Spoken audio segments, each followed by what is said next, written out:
किस्सा है। एक गांव में बिट्टू नाम का लड़का तंदूर पर रोटियां लगाया करता था। तंदूर का मालिक बिट्टू को 1000 दिहाड़ी देता था, जिससे बिट्टू और उसकी माँ अपना गुजारा करते थे। अगले दिन बिट्टू तंदूर पर रोटियां लगा रहा होता है तो कुछ ग्राहक बिट्टू के पास आते हैं। बिट्टू मुझे 100 रोटियां बना दो और हर रोटियां जलाना मत, वरना तेरी खैर नहीं। भाई मेरी 150 रोटियां लगा दो।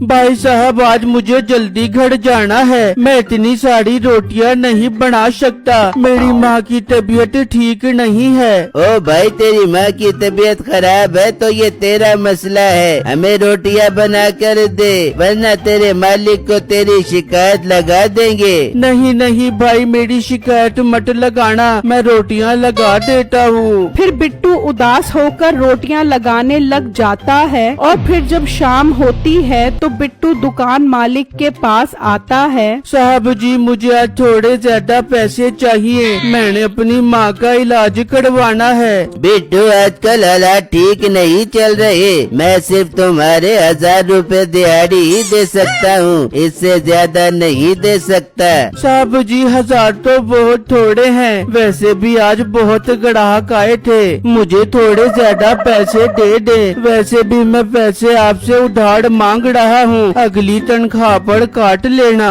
देख बिट्टू तुम्हारी 1000 दिहाड़ी है, वो लेने हैं तो लो वरना ये भी नहीं मिलेंगे। नहीं नहीं साहब जी ऐसी बातें मत करे, मुझे 1000 रुपए ही दे दे। फिर बिट्टू अपनी दिहाड़ी लेकर वहाँ से चला जाता है, जबकि उसी गांव में मीठे नाम का लड़का अपने दोस्तों के साथ मिलकर परिंदों का शिकार करता था और उन्हें महंगे दामों बेच दिया करता था। एक दिन वो जंगल में परिंदों का शिकार करने के लिए जाल लगा देते हैं। काफी देर इंतजार करने के बाद वहाँ पर एक बहुत खूबसूरत मोर आ जाता है। अरे वाह क्या खूबसूरत मोर है, इसका शिकार तो मैं ही करूँगा। नहीं मीठे इसका शिकार मैं करूँगा, ये मोर मेरा है। वो बहस में मसरूफ होते हैं कि वो मोर उड़ जाता है। मीठा जल्दी से उस मोर पर गोली चला देता है, गोली मोर के पंख पर लगती है। देख मैंने इसको जख्मी कर दिया है, अब चलो जल्दी से इसे ढूंढते हैं। वो वहाँ से निकलते हैं और इधर उधर घूमने लगते हैं, लेकिन उन्हें मोर कहीं नजर नहीं आता। ये मोर कहाँ चला गया, मैं इसको ढूंढे बगैर चैन से नहीं बैठूंगा।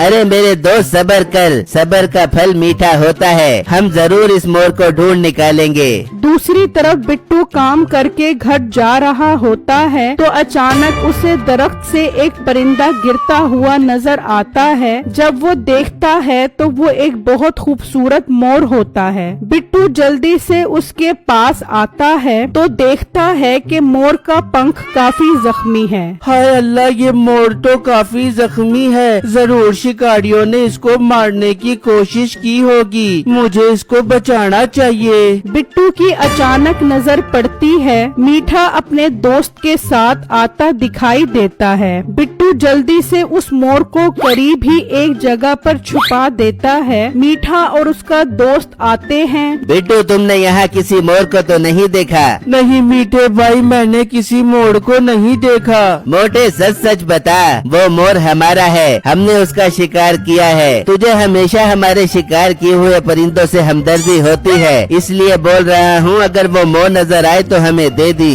मीठे भाई अगर मुझे मोर नजर आया तो मैं आपको दे दूंगा। अच्छा मैं चलता हूँ। ये कहकर बिट्टू वहाँ से चला जाता है और छुपकर मीठा और उसके दोस्त के जाने का इंतजार करता है। और जब मीठा और उसका दोस्त वहाँ से जाते हैं तो बिट्टू जल्दी से उस मोर को उठाता है और घर ले आता है। माँ जी ये मोर मुझे जख्मी हालत में मिला है, हमें इसका इलाज करना होगा ताकि ये फिर से उड़ने के काबिल हो जाए। फिर बिट्टू उसकी मरहम पट्टी करता है और उसे दाना डालता है। मोर जल्दी से वो दाना खाने लग जाता है। फिर जब सुबह होती है, माँ जी इस मोर का अच्छे से ध्यान रखना, ये ठीक से उड़ नहीं सकता, इसलिए इसको बाहर जाने मत देना वरना वो शिकारी इसको पकड़ लेंगे। ठीक है बेटा मैं इसका ध्यान रखूंगी, तुम आराम से काम पर जाओ। फिर बिट्टू दुकान पर आता है और मामूल के मुताबिक रोटियां